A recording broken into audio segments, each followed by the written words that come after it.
নমস্কার। রবি ঠাকুরের একটি বিখ্যাত কবিতা আমি কয়েকটি লাইন আবৃত্তি করছি। আমারই চেতনার রঙে পান্না হলো সবুজ, চুনি উঠল রাঙা হয়ে। আমি চোখ মেললুম আকাশে, জ্বলে উঠল আলো পূবে পশ্চিমে। গোলাপের দিকে চেয়ে বললুম, সুন্দর সুন্দর হলো সে। তুমি বলবে, এ যে তত্ত্ব কথা, এ কবির বাণী নয়। আমি বলবো, এ সত্য, তাই এ কাব্য।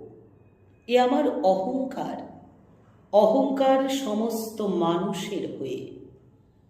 মানুষের অহংকার পটেই বিশ্বকর্মার বিশ্বশিল্প।